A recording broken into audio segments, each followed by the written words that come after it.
Pro tip. It don't matter if you're the company man. It don't matter what you're doing.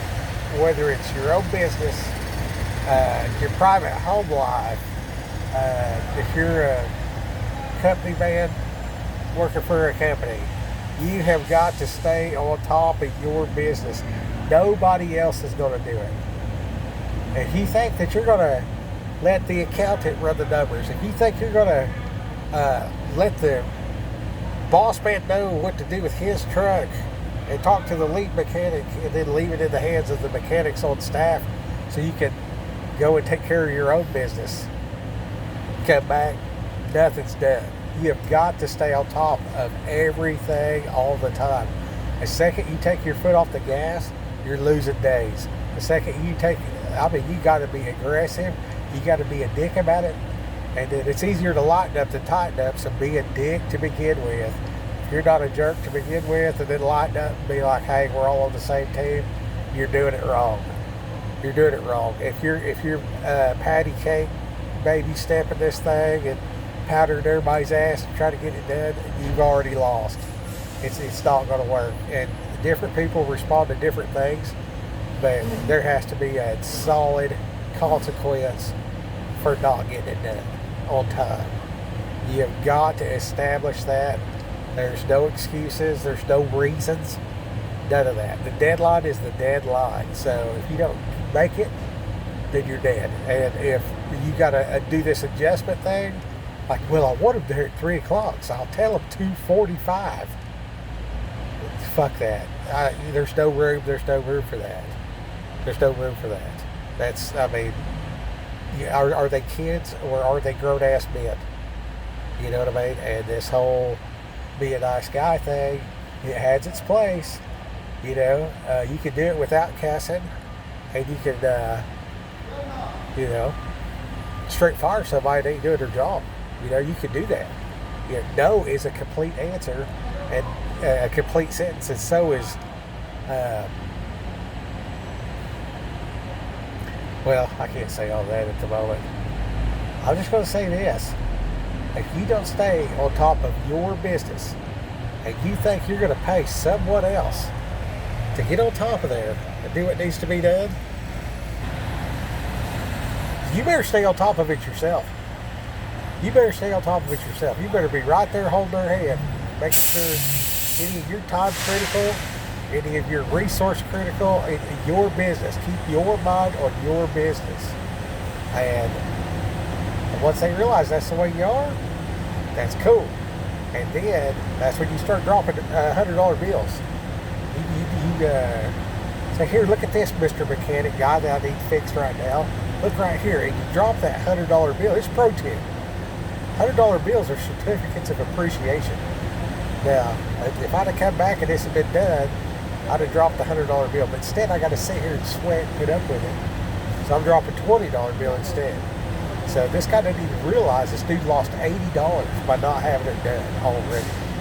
And there's excuses and reasons. Sure. All that does is piss me off. I don't even want to hear it. I don't even care. Okay, I don't care. You're here to perform. Perform. You know what I mean? And the less you perform, the less appreciation you will receive from me. So that's just the way it is. And I use the guy on the roof. He's actually a great mechanic. He really does do good stuff. And all of them really are. You know what I mean? I really appreciate what they do with the time that they got. And, you know, you get people out here working at, 110 degrees.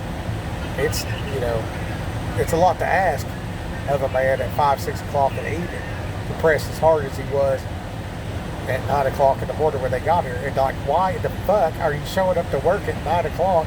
You know it's going to be 852 degrees outside. Why the fuck don't they have these guys come in here at 6 a.m. and going home, they get off at 6, so let them go home at 3. Like, don't kids get out of school and shit at like 3 o'clock? Like, let these dudes go pick their kids up from school and fucking do life at home. Then they get their ass up, get out here and start work at 6 o'clock. What's wrong with getting up at 4, doing your chores, eating breakfast, and going to work? to get off at 2 or 3 o'clock in the afternoon. You know, hell, work straight through lunch, get off at 2. Who wants to eat when it's 111 degrees outside? I don't know. This is not my show. This is not my show. I'm the guy that drives the truck, bottom line. But if I could adjust, if I could make critiques and, you know, show the administration a way to do things slightly different. They do some stuff that's great that I would not do. You know what I mean? And they got an understanding of that. They got a reason for that. And, which that's cool. You know what I mean? You need that hierarchy. You can't have your employees telling you what to do while you're running a business. I get it. But you're retarded if you don't take the good advice. You know what I mean? The good advice is everything starts with a thought. So get your headspace in the right space to be a winner and to dominate the industry. I mean, you got to do what you got to do. And, you know, there's throwing people under the bus. And then there's making it make sense. You know what I mean? So, yeah, sure. Most of these guys, I mean, it's Texas. Nobody gets out of bed before 9 o'clock. Cool. You know? But it ain't cool. It's fucking stupid is what it is. And there's so much that's learned in Oklahoma that doesn't apply to these other places. And because of that, Oklahoma looks like it makes less. But the success and the performance and the measurement of wealth is different. If you take the mindset of Homestead, Ozark America, and you apply that to international freight in the Hidalgo Valley, hey, that's different. That's a difference that will it'll make you dollars. It's different. I'll just say that it has its place. So on top of these things, you know what I mean? And make sure you got guys that'll get on top of it and do right. And then, you know, maybe, just maybe, you'll be able to get her done some. You see what I'm saying? Because there is better ways. Are you perfect? Are you perfect? Are you? Because every time I ask somebody if they're perfect, they say, well, no. Well, that implies that there's room for improvement, right? So why ain't you done that? Why ain't you done that? Is it, what's holding you back? These are questions you need to answer for yourself, for the betterment of, you know, bringing glory to God. That's the reason why I'm saying any of this. You know what I mean? Like, I just went to the thing and got my health checked out and everything like that. And, you know, I found out that I'm not eating enough. According to the deal that checks your stuff, I need to have 1,883 calories a day to just lay there and breathe, just for maintenance, for my, you know, where I'm at. You know what I mean? Just to maintain breathing. It's 1,883. And then I'm supposed to be getting 183 grams of protein just to maintain the muscle I got. That's not even building muscle. We're not talking about any kind of these workouts I'm doing. None of that. None of that. And my body mass index, 4%, 10 days. 4%. According to this deal, I don't know how close these numbers are. Because, the summit says that, you know,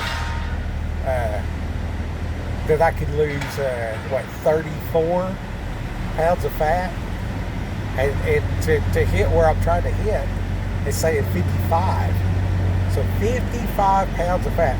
I don't know how this thing sends a low dose of electric through your body to figure this stuff out. But it's an indicator. It's a tool. We want to use our tools and use them right. So that's what I'm looking at. And and 11 pounds. It said 11 pounds. So I got some, you know, some other stuff. You know, the old scoop and drink protein. And hit the China buffet and just all meat, chowed down. Well, just ate till I was full. See, that's the thing. I'm eating till I'm dead instead of eating, what it says I'm supposed to. So that I'm not lifting my weights. I'm just using those rubber bands. So in some areas I'm excelling, but the overall it's showing a muscle loss the way I'm going about it. So we're up at the protein, and I'm not going to back off the cardio. I am not backing off the cardio. I'm definitely going to keep the cardio up. We're moving in the right direction. And I fluctuate. I gained 45, 50 pounds driving a truck. And I need to get back down to when I moved to Texas, I wasn't where I wanted to be either. So there's a guy out here, D Bird. He works out twice a day. I'm just going to stick with what I've been doing.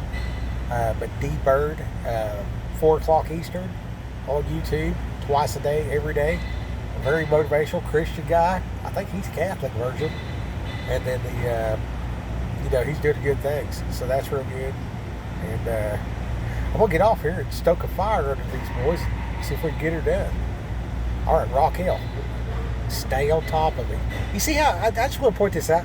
You see how, like, I was thinking, man, I need to get him on the stick, stay on top of it. And then there was the guy, like, on top of the trailer. So it's like God makes my backgrounds for this stuff. And there's a lot going on. Like, these dudes are, look at how many trucks they got in the shop. You know what I mean? Look at these waiting to get in the shop. You see what I'm saying?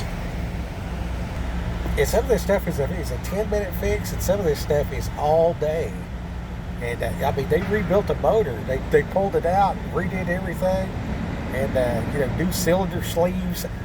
Rebuilt everything. Had the crank turned, all of it, and back together 6 days. You know what I mean? While keeping up with everything else. You know what I mean? So there's good where there's good, but you gotta stay on top of your business. All right. Be about his business. Raquel.